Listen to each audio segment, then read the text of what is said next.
So when an intruder breaks into our home, are we supposed to wait to find out if the intruder has a weapon? And then what kind of weapon they have before we decide how to defend ourselves?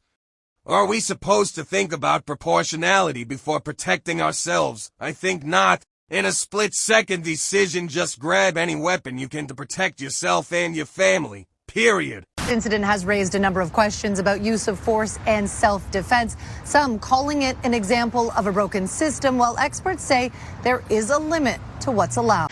Police say they were called to this apartment for a report of an altercation. They say the resident, identified in court documents as Jeremy McDonald, woke up and found an intruder in his home.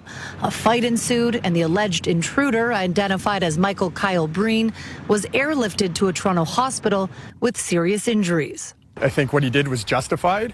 There's a lot of, controversy going on right now. The controversy erupted after police charged both men.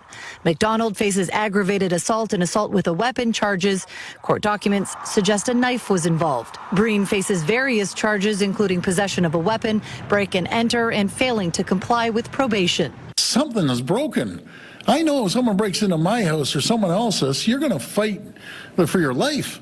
This guy has a weapon. You're going to use any force you possibly can to protect your family. Kawartha Police, which laid the charges, defended their decision. Under Canadian law, individuals have the right to defend themselves and their property.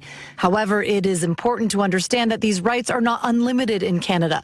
The law requires that any defensive action be proportionate to the threat faced. We really need to know the details of what happened inside that home. Defense attorney Joseph Newberger says it's too early to know exactly what happened inside the apartment, and says Canada does have self-defense laws despite the misinformation circulating online. We do have sufficient self-defense laws that are broad enough that if an individual comes in with a knife or a gun and you are at serious risk of bodily harm or death, you can respond with lethal force.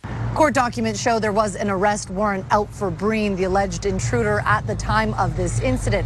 Once he is released from hospital, he will be held in custody pending a bail hearing. Meanwhile, McDonald will be back in court at the end of September.